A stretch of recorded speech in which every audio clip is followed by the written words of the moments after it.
ವಿದಾಯ ಎಂಬುದು ಅನಿವಾರ್ಯತೆ. ಈ ನಿಟ್ಟಿನಲ್ಲಿ ಶ್ರೀಕೃಷ್ಣೋಪಾಧ್ಯಾಯ ಒಂದು ಕಿರು ಪರಿಚಯ. ಕೊಡಗು ಜಿಲ್ಲೆಯ ಕರೀಲಿಯವರಾದಂತಹ ವೇದಮೂರ್ತಿ ಶ್ರೀಯುತ ಬಿ ಉಪಾಧ್ಯಾಯ ಹಾಗೂ ಗೌರಿ ಅಮ್ಮ ದಂಪತಿಗಳ ದ್ವಿತೀಯ ಪುತ್ರರಾಗಿ ಶ್ರೀಯುತ ಶ್ರೀಕೃಷ್ಣೋಪಾಧ್ಯಾಯರು ಜನಿಸಿದರು.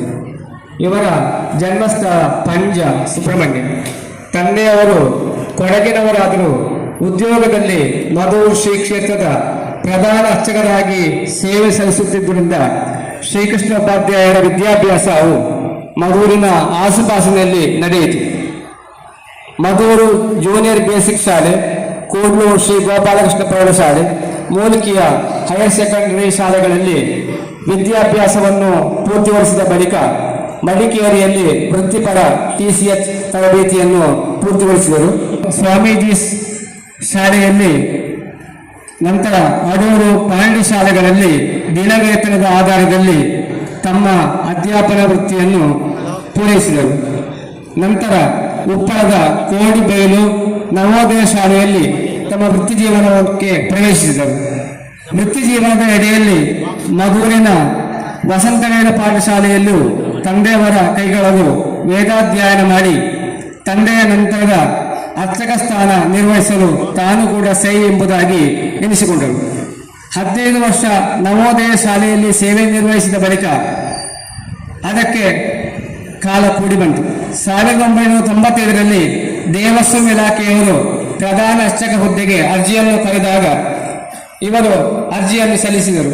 ಬಳಿಕ ತಂತ್ರಿವರಿಯರಾದಂತಹ ದೇರಬೈಲು ಹರಿಕೃಷ್ಣ ತಂತ್ರಿ ಅವರ ನೇತೃತ್ವದಲ್ಲಿ ನಡೆದಂತಹ ಸಂದರ್ಶನದಲ್ಲಿ ಇವರಿಗೆ ಶ್ರೀ ಕ್ಷೇತ್ರದ ಅರ್ಚಕ ಸ್ಥಾನ ಲಭಿಸಿತು.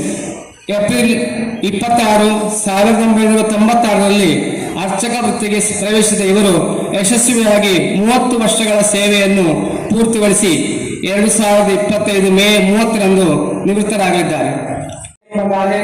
ತಮ್ಮ ಆದಾಯದ ಉತ್ತಮ ಪಾಲನ್ನು ಕೂಡ್ಲಿಗೆ ಸಮೀಪದ ಶೇಷವನ ಶ್ರೀ ಸುಬ್ರಹ್ಮಣ್ಯ ಸ್ವಾಮಿ ದೇವಸ್ಥಾನದ ಅಭಿವೃದ್ಧಿಯಲ್ಲಿ ತಮ್ಮ ಧರ್ಮಪತ್ನಿಯ ಮೂಲಕ ತಮ್ಮನ್ನು ತೊಡಗಿಸಿಕೊಂಡಿರುವುದು ಇವರ ಹೆಗ್ಗಳಿಕೆ. ಇವರ ಧರ್ಮಪತ್ನಿಯಾದಂತಹ ಆಶಾ ಅವರು ಶೇಷವನ ದೇವಸ್ಥಾನದ ಮಹಿಳಾ ವೇದಿಕೆಯ ಗೌರವಾಧ್ಯಕ್ಷರಾಗಿ ಸೇವೆ ಸಲ್ಲಿಸುತ್ತಾರೆ. ಇಂದಿಗೂ ಕೂಡ ಅವರ ಜನಾಕರ್ಷಣೆಯ ಪ್ರಾರ್ಥನೆಗೆ ವಿಶೇಷತೆ ಇದೆ. ಮಧುರು ಶ್ರೀ ಮಧುರೇಶ್ವರ ವಿನಾಯಕರ ಅಭಿವೃದ್ಧಿಯಲ್ಲಿ ಸಂಪೂರ್ಣವಾಗಿ ತಮ್ಮನ್ನು ತೊಡಗಿಸಿಕೊಂಡಿದ್ದ ಇವರು ಕೆಲವೊಮ್ಮೆ ಕಟ್ಟುನಿಟ್ಟವರಾಗಿ ಕಂಡುಬಂದರೂ ಕೂಡ ಸ್ನೇಹಿತರಂತೆ ಸ್ನೇಹಪರರಾಗಿದ್ದವರು. ಇವರು ಕೇವಲ ಅರ್ಚಕರಿಗಿಂತ ಹೆಚ್ಚಿನವರು, ಸಹೋದರಿ ಸ್ನೇಹಿತರು.